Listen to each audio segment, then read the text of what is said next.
चौथी यूनिट है आपकी वर्क, पावर एंड एनर्जी, कार्य, ऊर्जा एवं शक्ति। शुरू करते हैं अपना अगला चैप्टर जिसका नाम है कार्य, शक्ति एवं ऊर्जा। अभी कि आप बल जब भी किसी वस्तु पर लगाते तो क्या करती हो, वो किसी वस्तु को एक स्थान से दूसरे स्थान में ले जाने का कार्य करती है, यानी कि विस्थापित करती है, और या उसकी अवस्था में परिवर्तन करती है। चाहे वो विरामावस्था से गति अवस्था में हो या गति में है तो वो विरामावस्था में आ जाएगी। लेकिन आपने देखा होगा दैनिक जीवन में जब भी हम कोई बल लगाते हैं तो वो आपको दिखता नहीं है। आपने किसी चीज पे बल लगाया, मान लीजिए आप गाड़ी पे ही आपने बल लगाया, तो आपको कैसे पता चलेगा कि इस गाड़ी पर पहले से बल लगा हुआ है या आपने बल लगाया? या आप दीवार पे भी मान लीजिए पुश कर रहे हैं, दीवार पे बल लगा रहे हैं, दीवार तो गतिमान नहीं हो रही है बल्कि वो स्थिर है तो स्थिर ही रह रही है, लेकिन आप बल तो तब भी लगा रहे हैं। तो वो बल कैसे गणित होता है या आप कैसे पता लगाएंगे किसी वस्तु पर बल लगाया गया है? कहने का तात्पर्य यह है कि जब भी आप किसी वस्तु पर बल लगाते हो तो आपको परोक्ष रूप से दिखती नहीं है, केवल आपको महसूस हो गया। आप दूसरे को नहीं समझा सकते कि ये क्या कर रहा है, एग्जैक्टली उस बल का क्या इफेक्ट निकला, प्रभाव क्या रहा है, वो हम देखते हैं कार्य से। यानी कि जो बल को प्रदर्शित करने वाली राशि है वो क्या है, कार्य। मान लीजिए आप किसी वस्तु पर बल तो लगा रहे हैं, वो विस्थापित नहीं हो रही है, तो कोई भी ये नहीं कह सकता कि इस पर कार्य किया गया है। इसका मतलब कि जब भी हम किसी वस्तु पर बल लगाएं तो उसमें तीन कंडीशन हो सकती हैं। पहली कंडीशन कि वो उसकी अवस्था में परिवर्तन कर दे, अवस्था का मतलब गति से वो विराम में आ जाएगा, विराम से गति में। और दूसरी क्या हो सकती है, इन्हीं के कारण अब पता कैसे चलेगा कि वस्तु गति कर रही है, कि विस्थापित, हम किसी चीज को एक स्थान से दूसरे स्थान पर विस्थापित कर रहे हैं तो उसमें स्थान परिवर्तन हो रहा है, तो तभी हमें पता चलता है कि उस पर कोई ना कोई बल लगा है। तो जब बल को प्रदर्शित करने का काम करता है वो करता है एक यूनिट, यानी कि एक राशि, फिजिकल क्वांटिटी, वो है कार्य। तो कार्य को कैसे हम परिभाषित करते हैं? कार्य एक अदिश राशि है जो दो सदिशों बल और विस्थापन के अदिश गुणन का परिमाण है। अदिश गुणन का मतलब डॉट प्रोडक्ट, यानी कि जो आपका W, कार्य को मैं W से निरूपित कर रहा हूं, बल को F से और इंटू D। इसका मतलब ये कोई वस्तु है और आपने इस पर कोई बल लगाया, बल लगाने के बाद इसकी पोजीशन थी A और ये यहां पहुंच जाती है B, तभी आप कह सकते हैं कि इस पर हमने बल लगाया। अब दूसरी चीज ये है कि अगर आपने बल लगाया और इसमें विस्थापन नहीं हुआ, इसका मतलब क्या हो गया कि आपके द्वारा जो बल तो लगाया गया लेकिन उसका बाह्य प्रभाव आपके द्वारा कोई भी कार्य नहीं हुआ। तो जो बल को एग्जैक्टली दर्शाने वाली राशि है वो है कार्य। अब वो बल कहाँ जाता है इसके बारे में मैं दूसरे वाले जब नेक्स्ट चैप्टर में जाऊंगा तब बताऊंगा कि जो बल आप दीवार पे लगा रहे हैं और विस्थापित नहीं हो रही है तो एक्चुअली उस बल का प्रभाव क्या हो रहा है, वो दूसरा टॉपिक है। हम पहला वाला टॉपिक लेते हैं कि हम बल लगा रहे हैं और वस्तु विस्थापित हो रही है, तो उस समय हमको पता चल जाएगा कि इस बल के द्वारा कोई ना कोई कार्य किया गया है, और वो कार्य कितने के बराबर होगा, वो बल और विस्थापन के बराबर अदिश गुणन यानी कि स्केलर मल्टीप्लिकेशन के बराबर होगा। ये डिस्टेंस मैंने d माप लिया और यहाँ पर बल लगाया गया F। तो जैसा इससे प्रीवियस चैप्टर में भी मैं बता चुका हूँ, ये दोनों स्केलर प्रोडक्ट, दोनों का स्केलर प्रोडक्ट है। तो ये हम कैसे लिख सकते हैं, आपने इससे पहले वाले थ्योरी में देखा था A dot B is equal to mod of A mod of B and angle between them cos theta. इसका तात्पर्य यह है कि विस्थापन इधर की ओर हो रहा है और बल आप जिस दिशा में लगा रहे हैं उनके बीच कोण कितना बना हुआ है, यानी कि बल और विस्थापन के मध्य जो कोण बना है वो कोण कितना है। तो A का मोड का मतलब, इसका मतलब है कि बल का परिमाण क्या था, D का विस्थापन का मतलब D का परिमाण क्या है, उसकी दिशा से हमें यहाँ पर तात्पर्य नहीं है। F इस दिशा में लगा और D इस दिशा में लगा, लेकिन उनके बीच का कोण था थीटा। तो इनका रिजल्टेंट क्या आएगा, F D cos theta. F मतलब मॉड ऑफ एफ, इसका मतलब इसका मैग्नीट्यूड, डी का मतलब डिस्प्लेसमेंट का मैग्नीट्यूड, और कॉस थीटा उनके बीच बने हुए कोण का कोसाइन। तो ये है हमारे वर्क की परिभाषा, यानी कि कार्य वह अदिश राशि है जो बल और विस्थापन के अदिश गुणन से प्राप्त होती है। अब जो सिलेबस में है वो है इसका यूनिट निकालना, यानी कि इसका मात्रक। अब मात्रक के चैप्टर में मैंने आपको बता दिया था कि आप किसी राशि का मात्रक कैसे निकालेंगे। ये व्युत्पन्न राशि है, यानी कि derived unit, derived physical quantity. तो ये किससे मिलकर बनी है? दो भौतिक राशियों से मिलकर बनी है, बल गुणा विस्थापन। तो इसका मात्रक क्या होगा? बल और विस्थापन के मात्रक के गुणन के बराबर होगा। तो बल का मात्रक क्या था? बल का मात्रक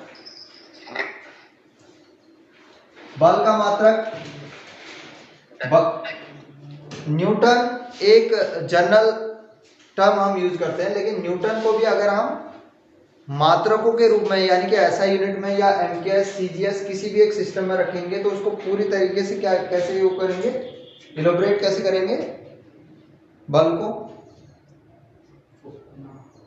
बल बराबर F बराबर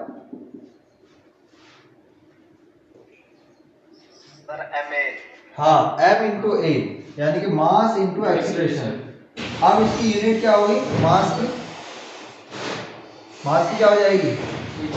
किलोग्राम, और एक्सीलरेशन की यानी कि त्वरण की क्या हो जाएगी? ये द्रव्यमान हो गया, ये त्वरण हो गया। त्वरण का क्या हो जाएगा मात्रक? मीटर प्रति सेकंड स्क्वायर। तो अब इसकी यूनिट क्या हो जाएगी? ये तो हो गया बल की यूनिट। तो बल की यूनिट हम लिख सकते हैं किलोग्राम मीटर प्रति सेकंड स्क्वायर। अब इसके साथ मल्टीप्लाई कौन सी चीज हो रही है? विस्थापन। विस्थापन भी एक प्रकार की क्या है? दूरी है। तो दूरी को या विस्थापन को हम इसकी मात्रक क्या होगा? Again m metre. तो इसका जो एसआई मात्रक होगा, आपके उसमें एसआई मात्रक ही निकालने के लिए कहा गया है। तो किलोग्राम मीटर इंटू मीटर हो जाएगा metre square upon second square. तो इस कार्य का मात्रक हो जाएगा kilogram metre square upon second square. अब चाहे आप इसी से डायमेंशन निकालें और या फिर डायमेंशन अलग से निकालें इनके यूनिट से, तब भी आप लिख सकते हैं। तो इसका बीमा क्या हो जाएगी? बीमा यानी कि डायमेंशन क्या हो जाएगी? एफ की डायमेंशन कितनी हो जाएगी? बल की यहां से निकाल सकते हैं या इससे सीधे सीधे भी निकाल सकते हैं। किलोग्राम किसको रिप्रेजेंट करता है?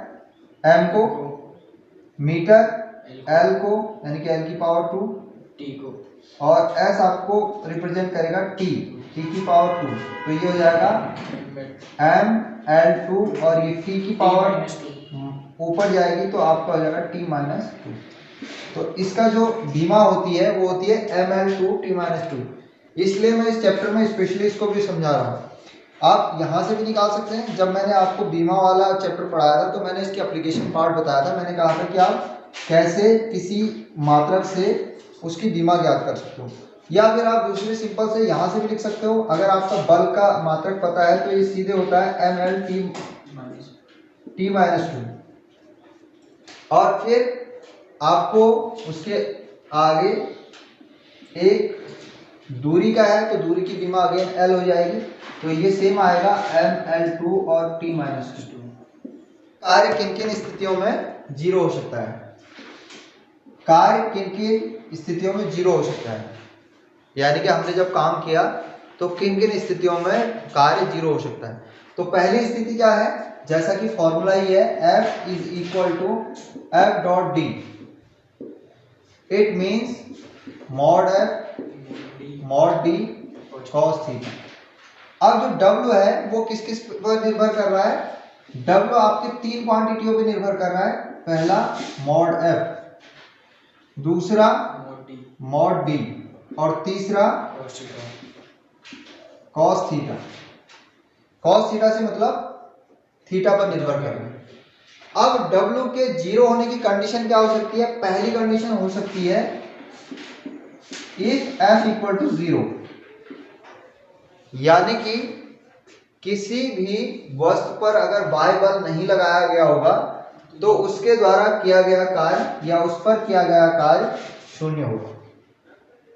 तो इस कंडीशन में हो जाएगा W इज इक्वल टू 0। दूसरी कंडीशन क्या हो सकती है? D is equal to 0। अब ये ध्यान रखिए, जब मैंने पहला एग्जांपल दिया था मैंने कहा था कि आपने बल तो लगाया दीवार पर लेकिन दीवार ने कोई विस्थापन नहीं किया, तो इसका मतलब D इक्वल टू 0, उस समय विस्थापन 0 होगा, तब भी आपका कार्य क्या होगा? 0। इसमें जो कार्य आपने किया गया उस वस्तु पर वो कार्य भी 0 होगा। और तीसरी कंडीशन हो सकती है cos थीटा कैन बी 0, और थीटा 0 का मतलब थीटा की किस वैल्यू के लिए 0 आता है मान?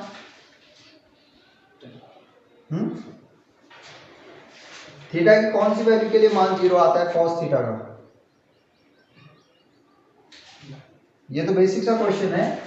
90 डिग्री के लिए 90 डिग्री का मतलब समझ रहे हो कि आप इस एंगल को 90 डिग्री का तात्पर्य है कि F और D के बीच, यानी कि बल और विस्थापन के बीच ठीक 90 अंश का कोण बनना हो। यानी आपको बल ऐसे लगाया जा रहा है और विस्थापन इस दिशा में हो रहा है, तो इस कंडीशन में भी आपके द्वारा किया गया कार्य 0 होगा। इसका एक जनरल एग्जांपल बताओ, जब मैं अपनी लाइफ की घटना बताऊं कि जब हम इंटरमीडिएट में थे तो जो बोर्ड के एग्जाम होते थे उसमें एक क्वेश्चन आया था इस तरीके से। वो क्वेश्चन ऐसा था कि एक महिला अपने सर पर 10 किलो का वजन 5 किलोमीटर तक ले जाती है, तो उसके द्वारा किया गया कार्य कितना होगा? तो उसमें मल्टीपल चॉइस टाइप का क्वेश्चन था और 3-4 क्वेश्चन थे उसमें, तो उसमें एक आंसर 0 भी था। तो बहुत से लोगों ने उस समय गलत किया था। तो उसका एग्जैक्ट फॉर्मूला यही था कि मान लीजिए ये अगर कोई महिला होगी, वो कोई भी गठरी यहाँ ले जा रही है, तो ये उसके द्वारा बल कहाँ आरोपित करेगा? इसके द्वारा जो बल आरोपित होगा वो हमेशा नीचे की ओर होगा, यानी कि जो भार है वो नीचे की ओर होगा, इसलिए जो बल का अनुभव होगा वो बिल्कुल ऊर्ध्वाधर कंडीशन में होगा। और विस्थापन यानी कि उसका चलना ठीक 90 डिग्री के कोण पे होगा। तो अब इस कंडीशन में भी उस महिला के द्वारा या उस मजदूर को कह सकते हैं हम, उसके द्वारा किया गया कार्य क्या होगा? शून्य होगा। तो 3 कंडीशन हो सकती हैं, या तो बल 0 हो, कोई बाह्य बल नहीं होगा तो उस पर कोई कार्य नहीं किया जाएगा। अगर बल लगाया गया है और विस्थापन 0 है तब भी कार्य नहीं होगा। तीसरी कंडीशन है कि अगर बल और विस्थापन के बीच का कोण समकोण हो या राइट एंगल हो या 90 अंश हो, तो उस कंडीशन में भी जो आपका W होगा वो 0 होगा। तो पहला है, मान लीजिए पहली कंडीशन है कि एक वस्तु रखी है जिसका द्रव्यमान m है और ये क्षैतिज तल पे रखी गई है। इस पर जो बल लगाया गया है F, वो विस्थापन यानी कि इसका विस्थापन इस ओर हो रहा है AB की ओर, और ये यहां पहुंच जाती है।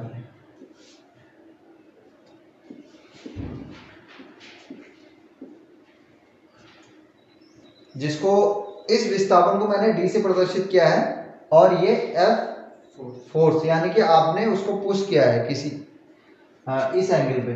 तो इस कंडीशन में क्या दर्शाया गया है कि यदि बल और विस्थापन के मध्य थीटा कोण आरोपित हो, या थीटा कोण लगाया गया हो,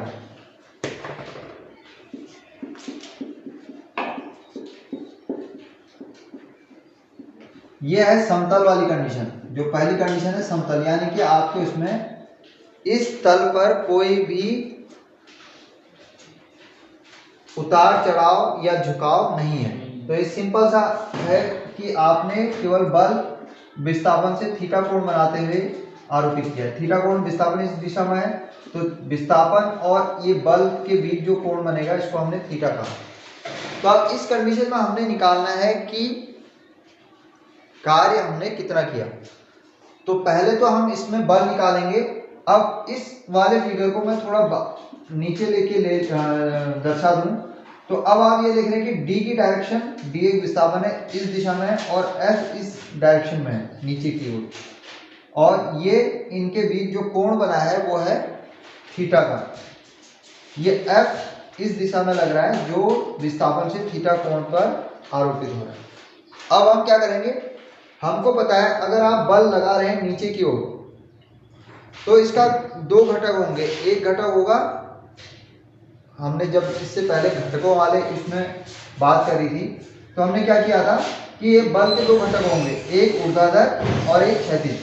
जब भी कोई वेक्टर होता है या कोई भी वेक्टर हमारे पास है, हम उसको तीन तलों में ही विभाजित कर सकते हैं, जैसा हमारा भौतिक जगत बना हुआ है। भौतिक जगत में एक क्या होता है, लंबाई, एक ऊंचाई और तीसरा आपको चौड़ाई।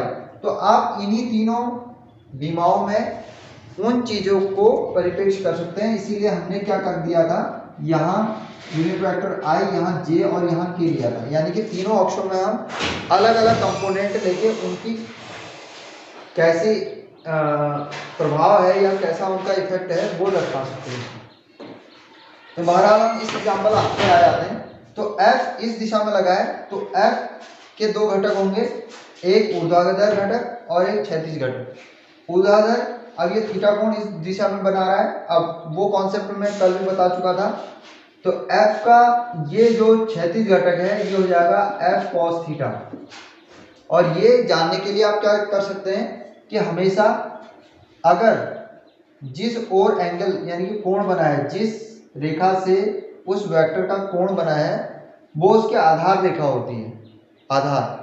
तो ये आधार है, F इस पर आधार बना रहा है इस कोण के लिए, तो इसका जो कंपोनेंट होगा वो F cos थीटा होगा, और जो दूसरा होगा कंपोनेंट वो हो जाएगा F sin थीटा, यानी कि ऊर्ध्वाधर कंपोनेंट F sin थीटा होगा। अब एक दूसरा एग्जांपल लेता हूं, ये ध्यान देने वाली बात है। अगर ये कोण थीटा ये यहां होता, इसके कंपैरिजन में ये थीटा अगर यहां होता तो क्या होता, अगर ये थीटा यहां होता तो ये F sin थीटा ना होके ये होता F cos थीटा, क्योंकि ये लाइन इस कोण के लिए आधार का काम कर रही है और ये F sin थीटा होता। अब हम फिलहाल अपने पुराने वाले एग्जांपल पे रहते हैं जो हमने ये वाला कोण माना है थीटा। तो अब दो कंपोनेंट है, एक F cos थीटा, एक F sin थीटा। अब बल यानी कि दो घटकों में विभाजित हो चुका है। दो घटकों में विभाजित होने का मतलब एक ऊर्ध्वाधर और एक क्षैतिज। अब आपको पता है कि ये वस्तु कहाँ की ओर गति कर रही है, क्षैतिज दिशा में कर रही है। ऊर्ध्वाधर दिशा में तो कोई गति नहीं है इसकी, यानी कि इस डायरेक्शन में नीचे की ओर कोई गति नहीं है। इसका मतलब जो ये बल काम कर रहा है, ऊर्ध्वाधर वाला बल, वो कहीं भी इस पर कार्य का काम नहीं कर रहा है, क्योंकि विस्थापन नहीं है इस दिशा में, ऊर्ध्वाधर दिशा में। तो इसका मतलब इसका कोई रोल नहीं है, क्योंकि ये कहीं भी इसको विस्थापन नहीं कर रहा। अब जो मुख्य प्रभाव है वो किस बल का है या किस घटक का है, वो है F cos थीटा। तो F cos थीटा, अब इसमें वर्क जो किया जाएगा वो हो जाएगा F cos theta into displacement D।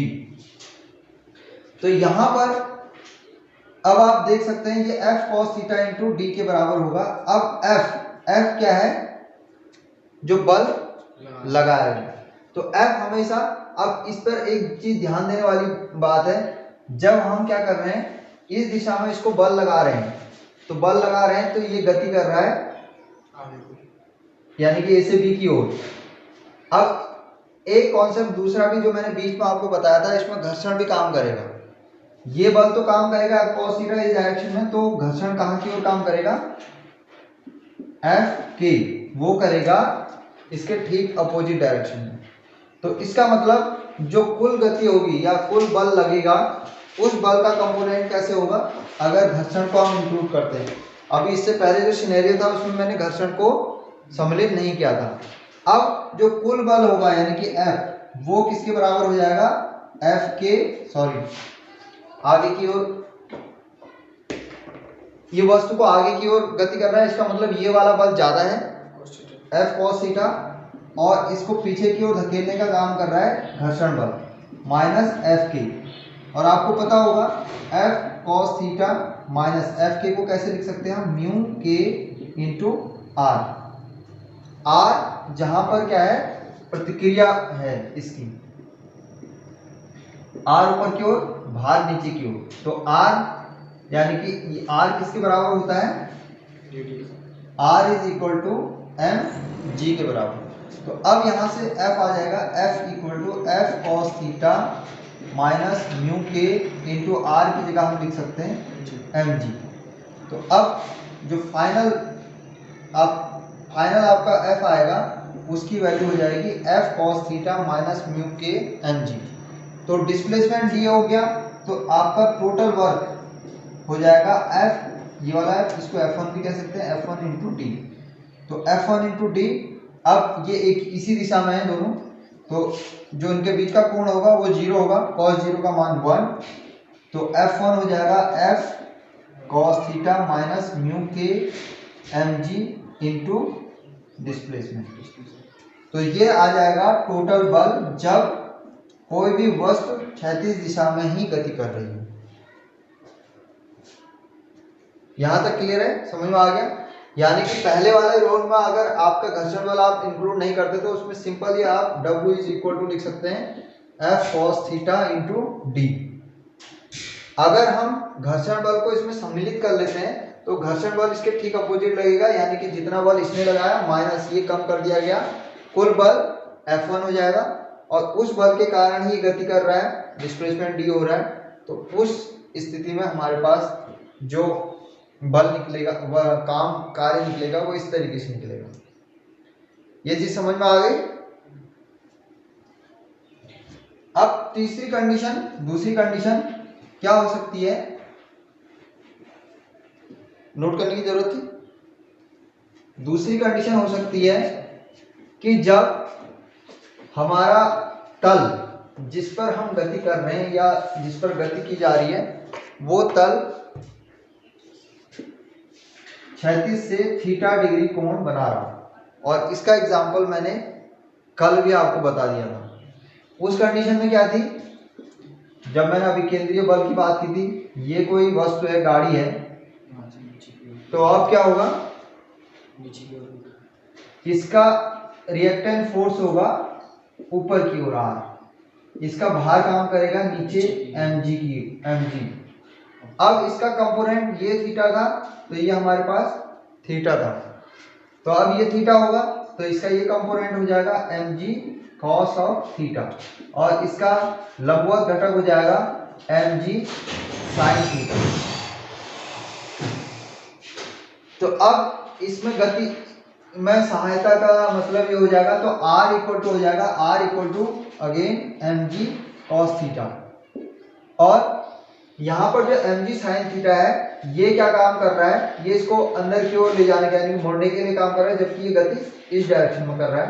तो अब ये काम किसके बराबर होगा, जो आपका घर्षण बल यहाँ पर काम, टोटल बल होगा वो mg sin theta minus fs हो जाएगा f के बराबर। तो अब आप सिंपली ऐसे भी निकाल सकते हैं, अब fs को आप अगेन क्या लिख सकते हैं, f equal to mg sin theta minus mu, इसको fs लिख दिया मैंने, f के लिख दो, म्यू के, क्योंकि ये गति घर्षण है, म्यू के r। अब r की वैल्यू यहां रखेंगे आप, तो f इक्वल टू हो जाएगा mg sin theta minus mu के तो एक कांस्टेंट है, और r की जगह आप पुट करेंगे mg cos थीटा। तो अब इस कंडीशन में अगर हम mg को बाहर ले लें तो ये हो जाएगा sin थीटा माइनस म्यू के cos थीटा। तो ये आ जाएगी f की वैल्यू, यानी कि फोर्स की वैल्यू इस कंडीशन में इतनी आएगी। फोर्स की वैल्यू निकल गई, तब आप कार्य निकाल सकते हो, कार्य बराबर बल गुणा विस्थापन d। तो अब इस कंडीशन में जो भी डिस्प्लेसमेंट है और f इतना आ जाएगा mg sine theta minus mu के cos theta into sum displacement D. तो ये रहेगा दूसरी कंडीशन में, जब कोई भी वस्तु क्षैतिज तल से थीटा कोण पर बने नत समतल पर गति कर रही है। तो ये देख दो कंडीशन थी कार्य के लिए। पहली कंडीशन थी कि जब समतल पर गति कर रही हो, और दूसरी कंडीशन थी जब किसी नत समतल पर गति कर रही हो, यानी कि इंक्लाइन प्लेन पर कोई चीज गति कर रही है। वो है शक्ति, यानी कि इसको पावर से भी डिनोट किया जाता है। अब शक्ति को ऐसे समझो,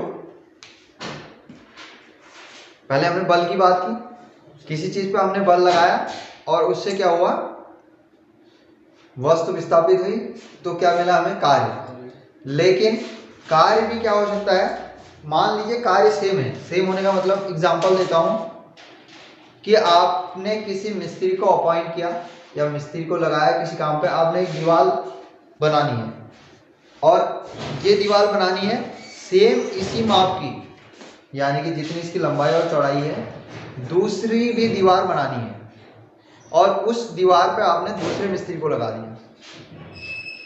एक मिस्त्री ने आपके काम को, इस दीवार को कंप्लीट करने में 5 दिन लगाए और दूसरे मिस्त्री ने उस दीवार को बनाने में 8 दिन लगा दिए। तो कार्य क्या था, कार्य तो बराबर था उनके लिए कि एक ने भी उतनी ही दीवार बनानी थी और दूसरे ने भी उतने ही एरिया की या लंबाई चौड़ाई की दीवार बनानी थी। लेकिन हुआ क्या, एक ने दिन कम लिए और दूसरे ने दिन ज्यादा ले लिए, काम बराबर किया। अब यहां अंतर किस चीज का है, काम बराबर है, अंतर किस चीज का है,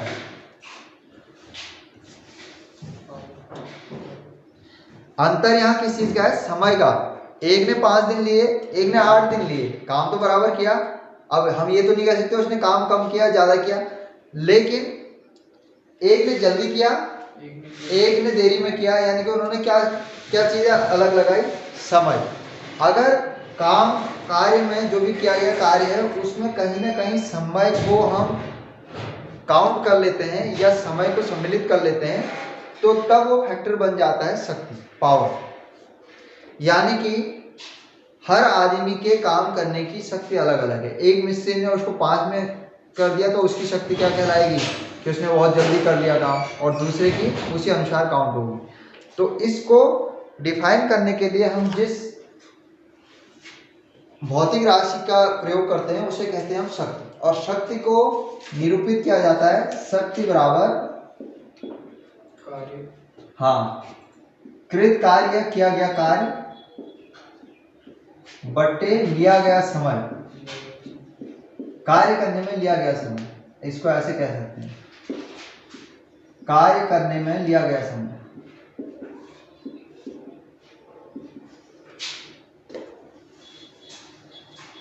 यानी कि कृत कार्य को हम अगर W से डिफाइन करें और समय को T से डिफाइन करें तो इस P की वैल्यू हो जाएगी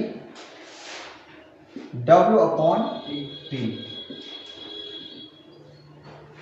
यानी कि इसको ऐसे परिभाषित कर सकते हैं कि किसी वस्तु की शक्ति को उसके कार्य करने की दर से निरूपित किया जाता है, या किसी मशीन या संयंत्र की कार्य करने की दर को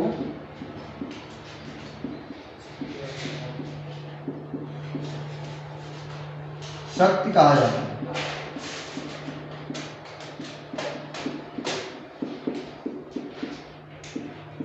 Power can be defined the rate of work done, W/T। अब इसकी परिभाषा पता चल गई आपको। ये भी बहुत बार इसका मात्रा पूछा जाता है SI यूनिट, यानी कि standard system of international unit. तो अब इसका मात्रक क्या होगा, मात्रक क्या होगा इसका, P का मात्रक क्या होगा, P का मात्रक होगा यानी कि W का मात्रक और बटे T का मात्रक।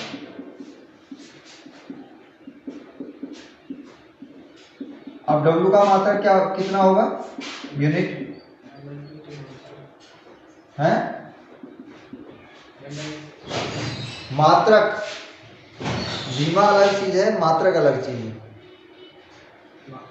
मात्रक क्या होगा, अभी थोड़ी देर पहले हमने निकाला तो था W का, क्या था, W का मात्रक होता है किलोग्राम मीटर स्क्वायर पर सेकंड स्क्वायर, और फिर आप अगेन T से मल्टीप्लाई हो रहा है तो सेकंड आ जाएगा, तो ये हो जाएगा kilogram metre square, second square नीचे है तो अगेन ये नीचे आएगा तो ये हो जाएगा सेकंड का क्यूब, नीचे ये है तो नीचे आएगा, ठीक है।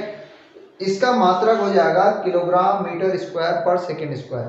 अब इसकी डायमेंशन निकालने के लिए कई बार आता है, यानी कि बीमा निकालने को आती है, तो आप बीमा इसी मात्रक से कैलकुलेट कर सकते हैं। किलोग्राम की बीमा m, मीटर की l की पावर 2, n नीचे है t की पावर 3, तो इसकी जो बीमा हो जाएगी वो हो जाएगी m l2 t माइनस 3। तो इस तरीके से आप इस शक्ति का मात्रक और बीमा निकाल सकते हैं, ये भी कई बार पूछा जाता है, ठीक है। रिलेटेड एक दो क्वेश्चन देख लेते हैं। उसमें है कि एक 40 न्यूटन का बल लगाता है, यदि बल की क्रिया रेखा और विस्थापन की दिशा में 45 डिग्री का कोण हो तो 2 मीटर विस्थापित करने में किया गया कार्य ज्ञात कीजिए। तो आपको एक क्वेश्चन दिया है जिसमें बल आरोपित किया गया है, लेकिन वो विस्थापन से कितने डिग्री का कोण बना रहा है, 45 डिग्री का। तो अब हमें निकालना है उसके द्वारा किया गया कार्य, जब जो डिस्प्लेसमेंट है वो है 2 मीटर। तो सिंपली आप उसमें फॉर्मूला लगाएंगे F equal to F D, it means F D and angle between them cosine, और ये हो जाएगा F की वैल्यू कितनी दे रखी है न्यूटन में, उसने 40 न्यूटन का बल दिया है, तो 40 जितना डिस्प्लेसमेंट किया 2 मीटर cos थीटा यानी कि cos ऑफ 45 डिग्री, तो ये हो जाएगा 80। अब cos 45 का मान कितना होता है 1/√2, तो ये हो जाएगा 80/√2। अब अगर इसको थोड़ा सॉल्व करेंगे तो √2 से नीचे ऊपर भाग देने पर आप देखेंगे ये हो जाएगा 80√2/2, तो ये हो जाएगा 40√2। तो इस तरीके से ये एक सिंपल सा क्वेश्चन है था जो वर्क को प्रदर्शित करता है। ये क्वेश्चन है 1 किलोवाट घंटा को जूल सेकेंड में निरूपित करो, कितना होगा। तो जैसा सिंपली न्यूमेरिकल होते हैं वैसे ही आपको इसको करना है। तो 1 किलोवाट घंटा यानी कि आपने इसको इसकी सिंपली छोटी यूनिटों में इसको डिवाइड कर देना है। स्टैंडर्ड यूनिट क्या है कि जूल सेकेंड है, और हमको दिया गया है किलोवाट घंटा। अब हम क्या करेंगे, पहला जो पोर्शन है इसका 1 किलोवाट, 1 किलोवाट को वाट में बदलेंगे। कितना वाट होंगे 1 किलोवाट में, 1000 वाट। जैसे हमेशा आपके 1 किलोग्राम में कितने ग्राम होंगे 1000, वैसे 1 किलोवाट में 1000 वाट। अब हम घंटे को ऐसे रखेंगे। अब इस घंटे यानी कि आवर को हमने किस में चेंज करना है, सेकेंड्स में। तो सेकेंड्स में करेंगे तो कितना हो जाएगा 1000 वाट इंटू घंटा 60, हाँ यानी कि 60 मिनट इंटू 60 सेकेंड। तो अब ये हो जाएगा वॉट सेकेंड में, या इसको जूल भी कहते हैं। तो अब ये मल्टीप्लाई करेंगे तो कितना हो जाएगा, ये इसको लिख सकते हैं हम 10⁻³ वॉट, और ये हो जाएगा इंटू 3600 सेकेंड, वॉट सेकेंड। तो ये हो जाएगा, अब इसको भी अगर फिर से लिखे 36 × 10⁻², 2 से गुणा कर दिया इंटू 10⁻³ वाट सेकेंड। तो अब इसको आप चेक करेंगे तो ये हो जाएगा 36 × 10⁵ वाट सेकेंड। तो इसको सिंपली लिखते हैं 3.6 इंटू 10⁻⁶ वॉट सेकेंड। यहाँ क्या किया मैंने, दशमलव लगा दिया और इसकी 10 की घात 1 घात